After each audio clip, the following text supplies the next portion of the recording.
Well, hello and welcome back. We've got a lot of fun new additions to the Nissan GTP. Dad, you want to explain what you've done? Okay, I got my exhaust system back from the ceramic coaters. All right. Uh, Folded it on along with the exhaust. It goes down to the manifolds. Uh,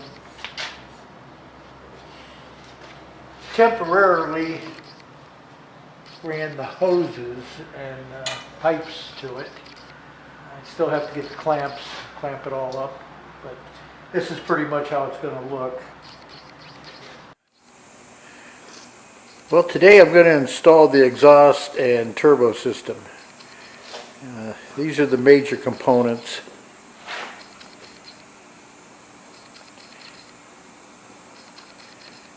They've been ceramic coated, which lowers the heat and also protects, and yeah, it looks really nice.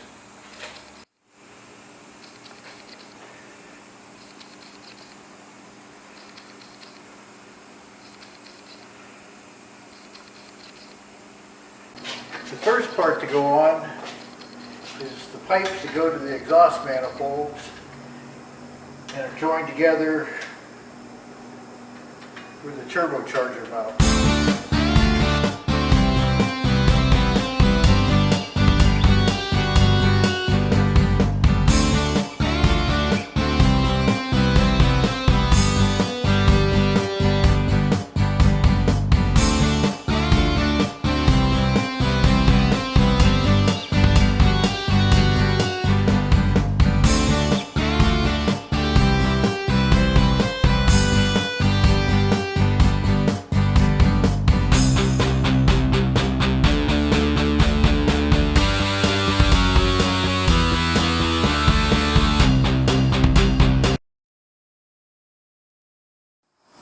Alright, with this part installed, the pipe running to the exhaust manifolds, the next thing to put on would be the wastegate.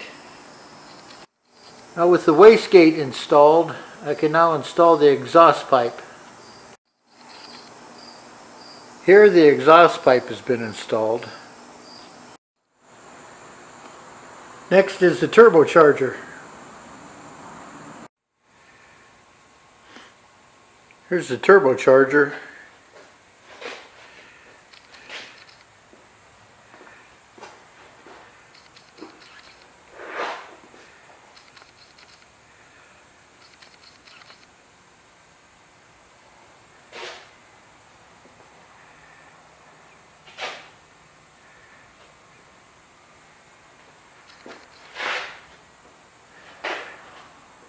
And this is pretty much the whole system.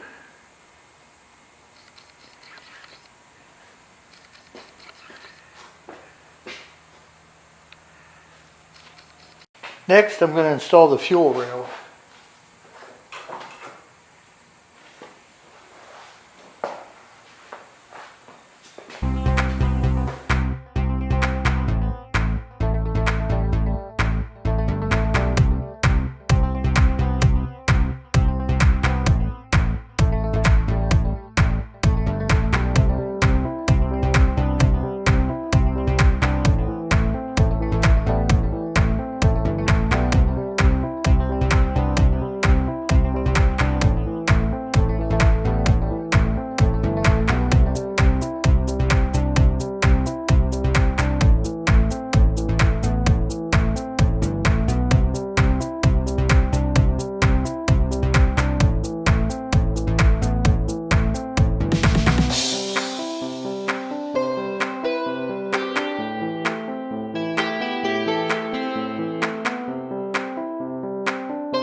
install the fuel lines.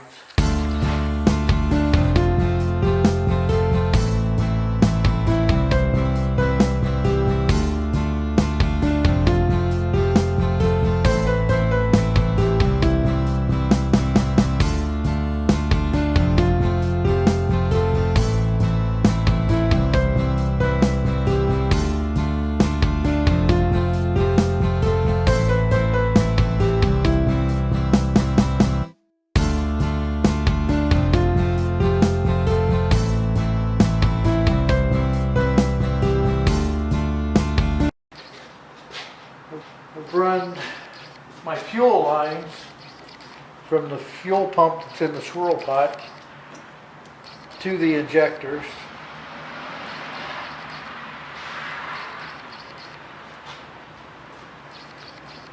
Okay, so where's the swirl pot? It's right here, it's a canister, and the two fuel tanks feed into it, Okay. and the fuel pump goes down inside and picks up the fuel, pumps it through the regulator into the engine. All right, so that's the regulator right there.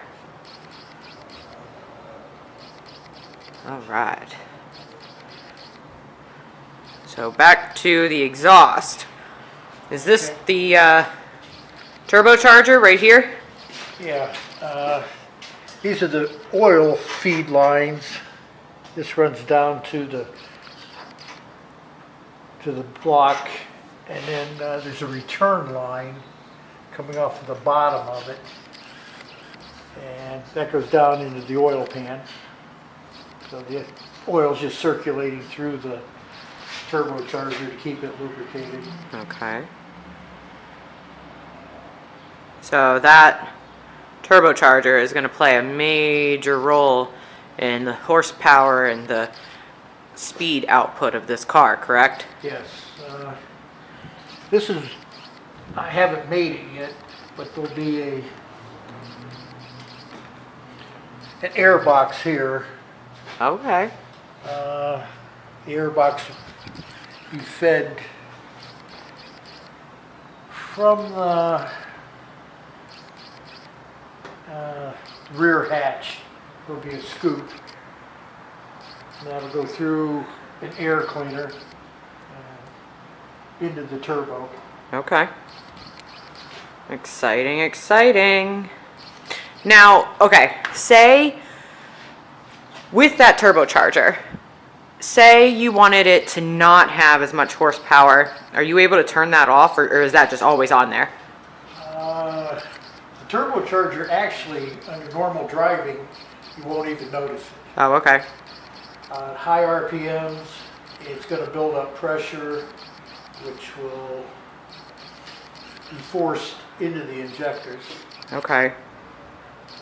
Right now I've got a 14-pound spring in it, in the wastegate, which is located right here. Okay. Once it reaches 14 pounds of boost, that opens up. Okay. I can put a smaller spring in it, which will give us less horsepower, but probably make the engine last longer.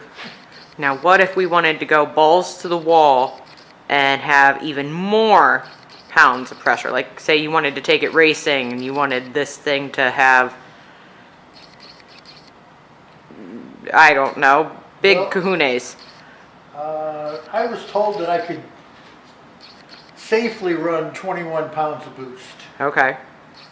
And with that, we would probably be looking at about close to 1,000 horsepower. Nice. Wow. So just a little spring can increase the horsepower by like 400 horses? Yep. What it does is the spring inside the wastegate keeps everything closed. Okay. And when the pressure gets to a point it's predetermined by the spring, it opens up a valve in here and just lets the exhaust, instead of running through the turbocharger, it just runs right out the exhaust pipe. Okay. Huh. Do you have any spare ones lying around for a case like that? No. No? But it's no big deal to just swap them out, right? Oh, the springs? Yeah. Yeah, springs are big deal. Okay. Doesn't cost much for the springs. But again, putting out that kind of horsepower, you have to worry about everything else holding up. Right. The transmission, the rear end, the axles. Yeah. I'm building this basically as a street car, Right. so I don't want to get too crazy with it. Yeah, of course. But I don't want to get beaten by some kid in a Mustang either. That's very true. Oh no, she's not going to get beat by a Mustang. There's no way. Alright, what else have you added? Well, I installed the radiator and the fan shroud and the 2 electric fans. Okay. Also, I ran the cooling lines for the transmission from the radiator down to the transmission. Okay. And that goes. Alright. Yeah, the fans are controlled by the computer. It'll probably only use one fan most of the time.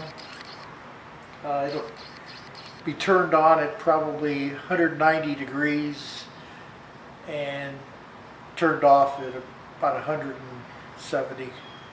Okay. The other fan will probably come on every time the air conditioner is turned on or off. Okay. Huh. Nice.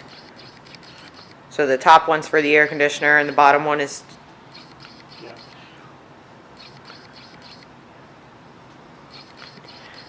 Right. So what is the next step from here?